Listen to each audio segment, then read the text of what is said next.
Trent Condon alongside LeShun Daniels back with you on the Locked On Hawkeyes podcast. Camp has started for Iowa football. We'll talk to a former Hawkeye football player about what it's like to get camp started and a player's perspective on the gambling investigation today. Locked On Hawkeyes. You are Locked On Hawkeyes, your daily podcast on the Iowa Hawkeyes. Part of the Locked On Podcast Network, your team every day.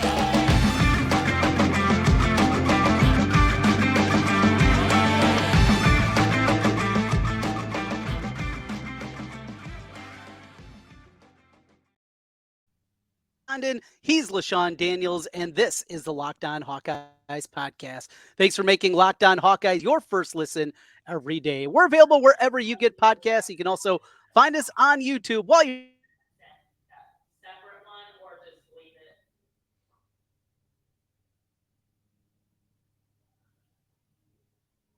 as you're coming from the family home, as you're away from your home today. Thanks for joining us, though, once again. Yeah, no, it's great to be on. Always good to be on and talking some Iowa football. We got a lot to get into, and camp has begun. Now, this is a different kind of camp. You have a lot of newcomers coming in with all the transfers that are making their way there. Of course, many of the freshmen getting on there for the first time. Take us back when you walked in that first time, getting ready for August camp. What was it like? And certainly for not just the newcomers, but certainly the freshmen, what it's like. You've been working out for a couple of months, right? You've been getting a lay of the land. You're learning Iowa City and, well, not just where you're going to class, but probably a few other places too. But what it's like as you're getting ready for that first football camp. Yeah, no, it's really exciting. Because at this point in time, like now, obviously, like you're getting all your gear, you're getting your helmet, you're getting all that stuff that comes along with actually it being football time. So you're super pumped because like leading up to this point, all you've done is move into the dorms. You've done some summer workouts. If you're in classes, you took a few classes here and there. But it's not like the real deal. And once you get to fall camp and now you got all the coaches around, you're with your position groups, you're in the hotel and you're getting ready for a football season. Now it's like, okay, it's time. It's go time now. Like now we're here for obviously what we came to do. Obviously you go to school for an education, but you also came to play big time college football. So to walk into, the complex for the first time as a freshman for fall camp, it's super exciting. And you don't really know what's going on. You don't really know anything from anything. And you just kind of, you learn as you go along, but it's super exciting, especially for a freshman. Because like, again, this is like your first real experience of being a college football player. You get the playbook, you have an opportunity to study a little bit and understand, what you're signing up for, certainly at Iowa, because they've run a lot of the same things for so long. You kind of know what it's like, but did you have a moment where, all right, this is different. This is Big Ten football. Did you have one of those moments early in camp that you remember that said, all right, I'm not in high school anymore? Definitely. It was probably just learning the playbook, I think was like the biggest deal. Because just speaking like from myself and my experience, like coming in, I wanted to play as a freshman and I wanted to play early. Like that was something I always wanted to do. So way to be able to do that is you have to know what you're doing when you go out there. So when you look at the playbook, it's way different than what you experience in high school. Like high school, a lot of times, play calls and your schemes are very, very basic. Like, it's got to be basic, right? You got a bunch of kids who maybe it is the first time playing football, and this and that. And obviously you don't have like the time and resources that you have in college. So trying to get that adjustment is definitely different. And the speed is probably like the biggest thing that is the biggest shock to you coming from high school to college, because again, in high school, you're typically going to be the fastest guy on your team. You're going to be able to recognize everything the quickest. And then now as you move into college, everyone else on the team they were probably the fastest kids in their team in high school. And now you're dealing with different experience levels from, 18-year-olds up to guys who, are 24 years old on the team. Like you're dealing with guys who've been playing a lot of football and have been who's seen a lot of different things, and now you're trying to adjust to that speed of the game, and that's really where the difference is. So I would say definitely that. I mean, the first time I got reps with the first team offense and defense, just everything moving around was it was like light speed, like the first time you get out there. So your freshman year was 2012? 13, 13. 2013s. Yeah. All right. So So trying to think of the 2013 team. So who are some of the like defensive starters that you were going up against when you're starting to take the ropes? You're probably out there against the first team defense a whole lot. That offensive line probably wasn't real well formed in front of you. Who are some of the guys that were teeing off on you? yeah, so I mean, I just think of like the linebackers, and like that was Hitch, Oh, Kirksey, and James Moore. So like that oh, that trio of guys how'd you survive, was LeShun?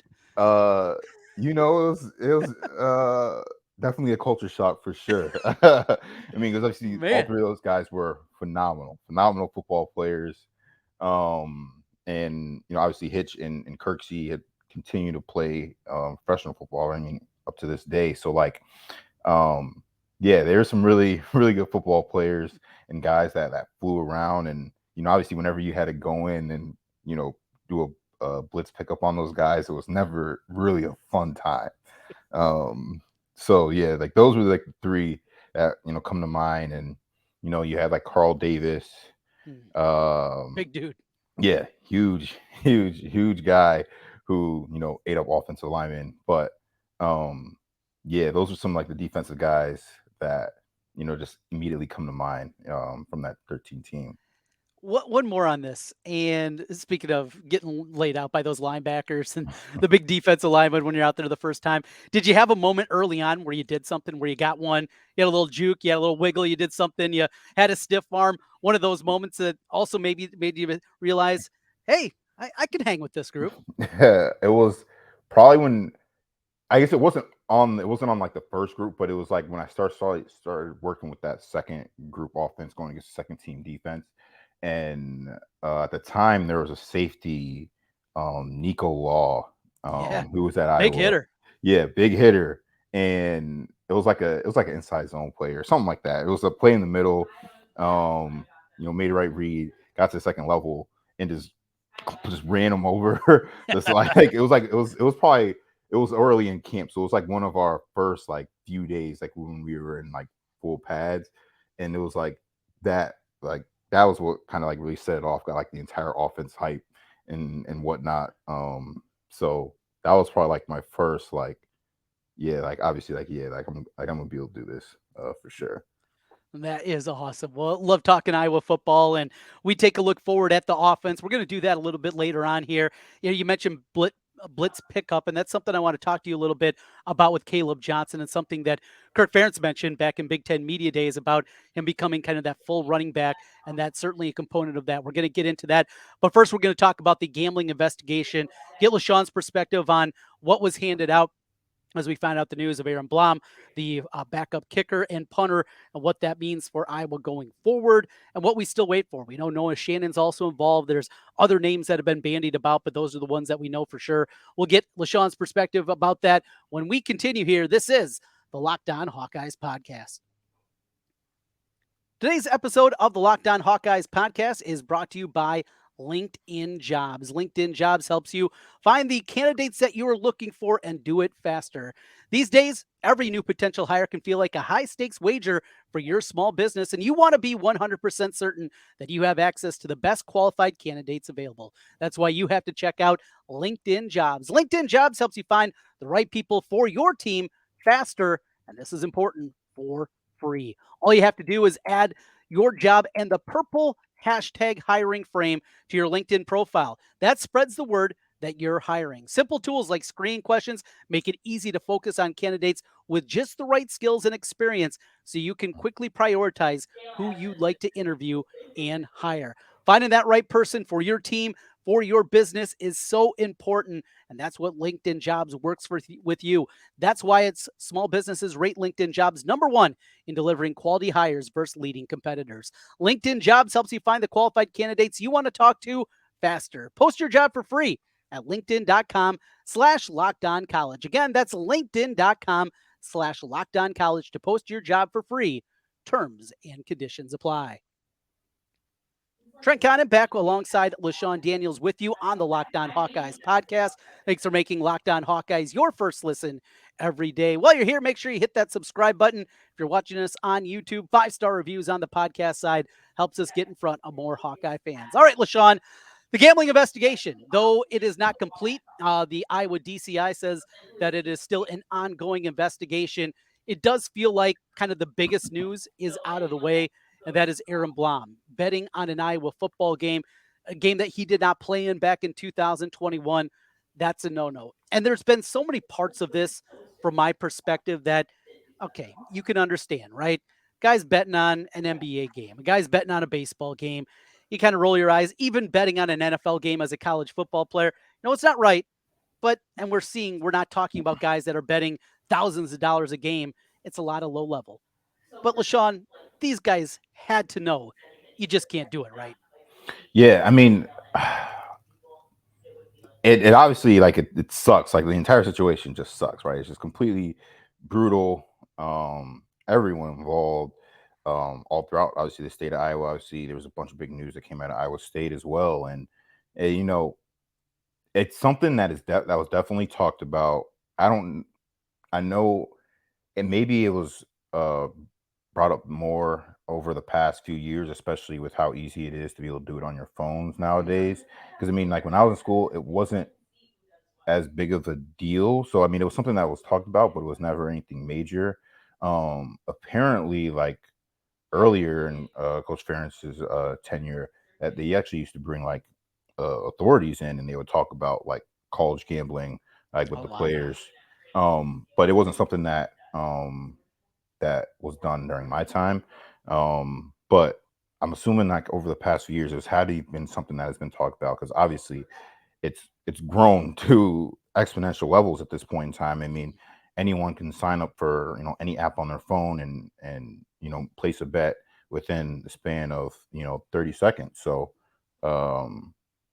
it's truly frustrating to see, especially, like, if you're a teammate or you're on the coaching staff, and to bet on their own team is crazy, right? Everyone knows that's a no-no. I mean, Yeah. that's one. And even if you're not going to play, you just can't. You can't do it. It's the insider trading component to it.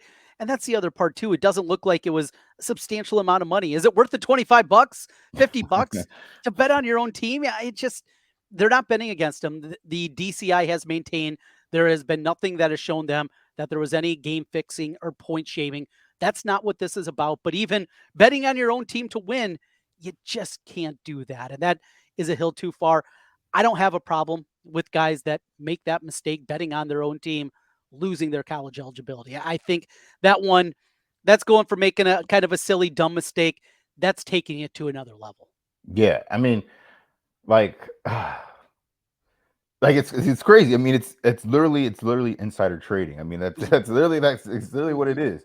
And obviously, we know that that's a huge no. And it's the same thing with sports betting. And to bet on your own team, it's just icky. I know it couldn't have felt good, especially betting the under. Like, that is crazy. Like, that's just crazy. So, and I think let's see, 2021, I'm trying to think. So I was around the time, I think, when Calvin Ridley originally ended up getting suspended for that entire football season last year too. So, like, it sucks. It definitely sucks. But, like, they're obviously gonna have to make an example out of someone, and you hate for it to be someone on the Iowa football team. We know Noah Shannon is involved in some way, and he was going to go to Big Ten Media Days, decided that wasn't going to happen because he's involved. Now, we know it's not the part that we're talking about here, using a proxy, using a different identity and betting, something that's a huge no-no in the state of Iowa, and that's the reason underage betting, they came down hard, and we talked about that information and had that right away back in May when this came out. But, the component for a guy like Noah Shannon, he's over 21, he's making bets. It doesn't sound like there's any betting on Iowa or anything like that, at least on the football team. What his suspension is going to be, There's a few other players that sound like they're going to be involved too. That one, that's where it becomes a little bit more difficult because the likelihood it's probably going to be over $800. Look, people I think saw some of the numbers that came out yesterday on both the Iowa and Iowa State perspective, like the basketball player Aaron Eulis, and you see what was it, 20 some thousand, maybe It's 30,000. like Now, like, 30. Yeah. wow. But then you look at the number of bets that he was making, and he was a volume player. I mean, he bets like I do. He bets a lot of games, and it was an average of $25 a game. And I've said this yesterday on the podcast, LeShun. I believe the NCAA obviously did the right thing of looking back at their rules and evolving and changing with it. But even that $800 threshold, at that, you put $100 into account, which for most athletes now with NIL is nothing. It's a drop in the bucket. You're playing $5-10 a game. You can play on that $100 for a whole football season. And if you're betting on the NFL every single week and you're, betting, all right, I'm going to do my $5 parlay here. I'm going to bet my 3 favorite games. And well, I got to bet Monday Night Football every single week. Those 5 bets over 22 weeks of the season. Well, that is well over that number. I mean, you're talking about $5,000 that's bet just doing $5 bets. It adds up very quickly there. I think the NCAA needs to also reevaluate that a little bit, but the tough part is for a guy like Noah Shannon, knowing that there's probably going to be something coming. How does Iowa go through camp? How do they go through camp with the guys that it might be a couple of game suspension? It might be a 4-game suspension. What do you do as it pertains to getting those guys reps, but then knowing we might not be seeing them for, say, the first month of the season? Yeah, it's tricky, right? It's tricky to navigate, and let's see, the NFL has had to do it not necessarily with gambling suspensions like from the players, but dealing with players that aren't available for like the first few weeks of the season. And I think back when I was in Green Bay when in their training camp, and I think Aaron Jones might have been suspended for like the first 2-3 weeks of the season for something. I don't remember why. And I know that they did have a heavy focus on getting him as many reps as possible like during that time, to obviously try to minimize the amount of rust that would accumulate over the time that it wasn't, on the team. But it's a little bit different now, at least we're dealing with the players that are involved with the gambling investigation, because right now you don't know how long they're going to be out. You have no clue whether that's, they give them a suspension for a couple weeks, or they're like, we're going to make it a 6-week suspension for half the season. And it's tough to navigate because you want to be able to give them enough reps so that, again, you want to minimize the amount of rust that they have to knock off when they are able to come back. And then depending upon the depth behind the line, obviously, thankfully, defensive line is a very strong position for the Hawkeyes this year, that the guys that are behind Noah, they're going to be able to, fill right in and not have, too big of a drop off from performance. So it's just something that they're obviously going to be trying to navigate, to get Noah enough reps to keep him fresh and keep him, as rust free as possible for when he comes back. And then obviously getting other guys up to speed so they can be, as good of a player, filling in those roles as possible. Another component I want to kind of go with you here, LeShun, is going back to when you were playing. Again, sports wagering was not legalized at that point outside of in Nevada and in Las Vegas. So it was a different time, obviously, than what we're talking about here. But I know there's been plenty of guys that have made their way down to Riverside, right? Or made their way over to the boat doing those different kind of things. I mean, did you guys kind of know inside the locker room the guys that were gamblers and maybe the guys that, probably maybe did dabble, not on football, but maybe did bet on some other sports? Was that something that was known in the locker room? Yeah, it was definitely known, like the people who were prone for gambling for sure. I mean, like, there's always times where, guys would be like, oh, we're heading to the casino this weekend or whatever, or, we have a bowl trip. One of the first things that guys want to do is they want to go to the casino. It's like the first thing that they knock off the checklist. So there's always there was always those guys that were involved in that gambling space, but you never really thought of them gambling on sports. Like, it was never anything that like really came up. Obviously, like a lot of guys, they were big in a lot of the casino games, whether that's blackjack or poker or roulette or whatever. But it was never like, oh yeah, I'm gonna make this bet on this um, NFL game or whatever. Or if they did, they didn't make it well known. So Good stuff. Well, we will continue the conversation. We'll get back into the here and now with LeShun Daniels. We're going to talk about this offense. I want to talk about Caleb Johnson. LeShun, anybody that was listening to us, our everydayers last season, they know just how quickly we fell in love with him as a running back and what a special player he has a chance to be. But there are other things than just running the football that you need to learn to become a complete player. We're going to talk about that and this Iowa offense when we come back here on the Locked On Hawkeyes podcast. For a championship team, it's all about making sure every player is a perfect fit. It's the same when it comes to your vehicle. Every part needs to fit just right. So the next time you need parts and accessories, head to eBay Motors. With eBay Guaranteed Fit, you can be sure every part you need fits right the first time around. Just add your ride to My Garage and look for the green check to know the part will fit or your money back. Because just like in sports, confidence is the name of the game when you shop on eBay Motors. And with over 122 million parts to choose from, you'll be back in the game in no time. After all, it's easy to bring home a win when the right parts are guaranteed. Get the right parts, the right fit, and the right prices on ebaymotors.com. Let's ride. eBay Guaranteed Fit, only available to U.S. customers. Eligibility items only. Exclusions apply. Trent Condon LeShun Daniels back with you one final time on the Locked On Hawkeyes podcast. Thanks for making Locked On Hawkeyes your first listen every day. Okay, LeShun, let's wrap things up talking about our dude, right? I mean, we saw this right away. Caleb Johnson, you could just tell right away he was special. He's a different kind of running back, and Tyler Goodson was a really nice back. Obviously, we saw Akram and the special qualities that they had. Both those guys were littler guys. The size, the speed, the full combination, just on the surface, Caleb has it all.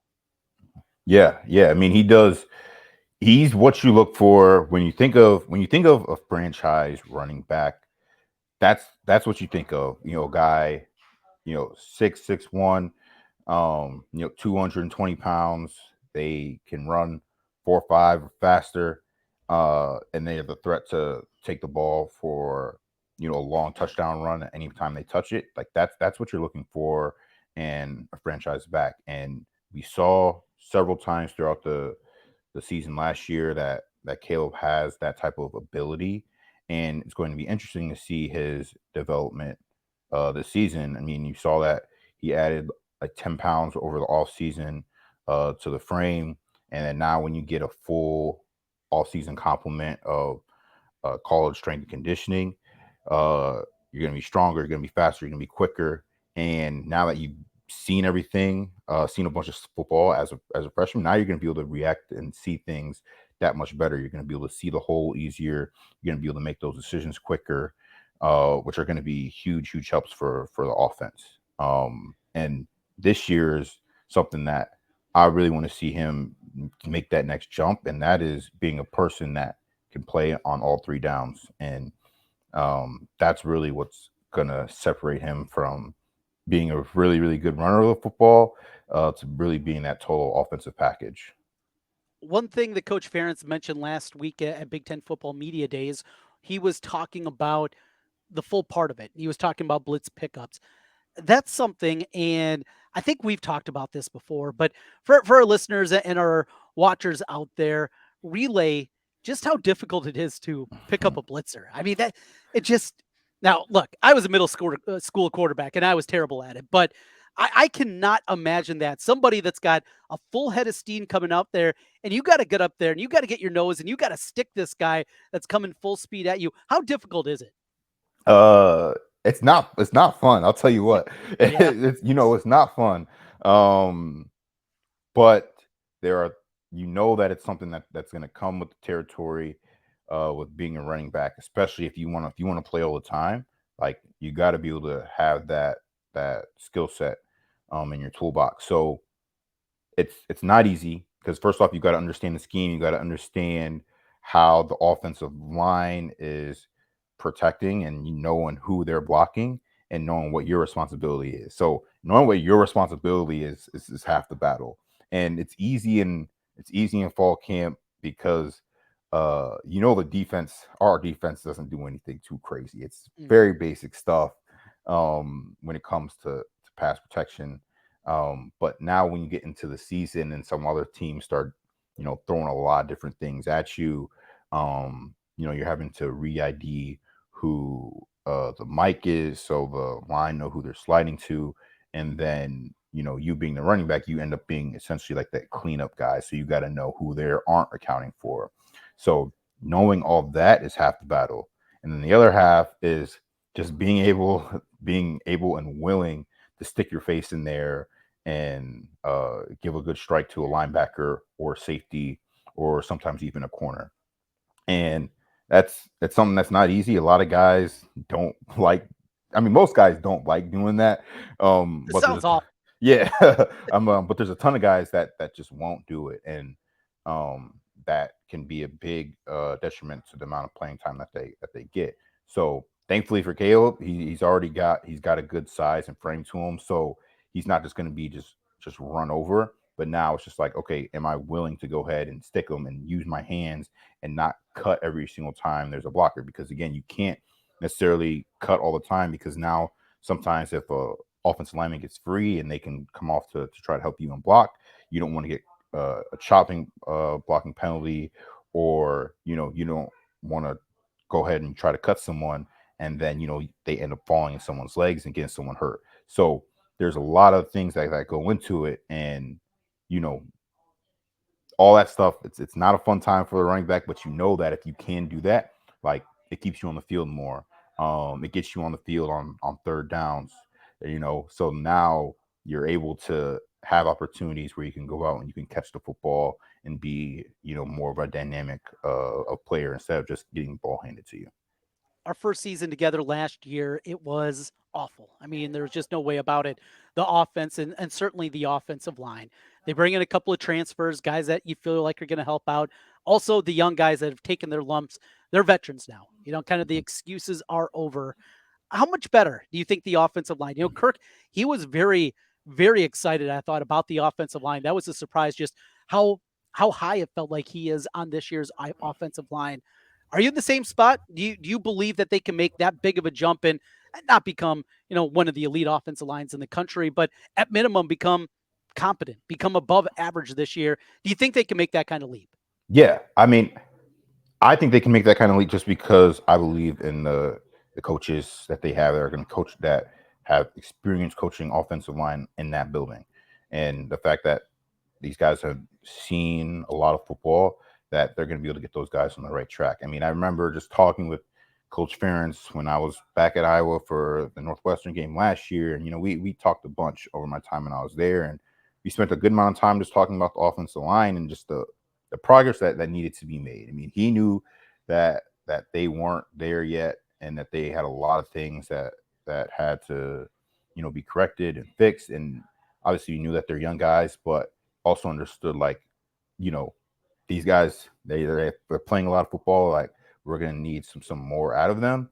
And just listening to them talk over the past few weeks, like, I feel like he feels like they're in a much better place than they were at this time last season. And then now you're going to get a full month of training camp before you have your first game, and allowing for more improvement there. So I'm super pumped for their ability and their uh, progress that they've made since last year. Because again, as you said, I mean, a lot of these guys, they're veterans now. They've played a lot of football. That we're a bunch of new guys. Isn't that exclusive isn't really going to fly anymore at this point. I mean, you got guys that have played, probably a bunch of guys on the offensive line that have played well over 500 snaps of, high level Division I football. So that excuse kind of goes out the door now. So now we should be able to expect a lot better communication. We should be able to see, the offensive line moving as a unit. Even if there isn't, a superstar on the offensive line, it should look and feel more cohesive and be more of the traditional Iowa offensive line that we're used to. Let's hope that it happens. Well, we got a full August to talk about it. We'll break things down and continue conversation next week on Friday. It'll be Iowa football media days. We'll talk about that a little bit with LeShun and what it was like having us nerds in the media come and see you guys and hang out with you for the day. We'll do that next week. I'll be in Vegas late next week, LeShun, so we'll figure out a time. Hopefully we can get together earlier in the week, but work calls. I got to make a return trip to Vegas. What can you do? Yeah, for sure. Sounds like a plan. That's LeShun Daniels. I'm Trent Condon. Thanks for hanging out with us here today on the Locked On Hawkeyes podcast. We'll talk to you again next week. Go Hawks.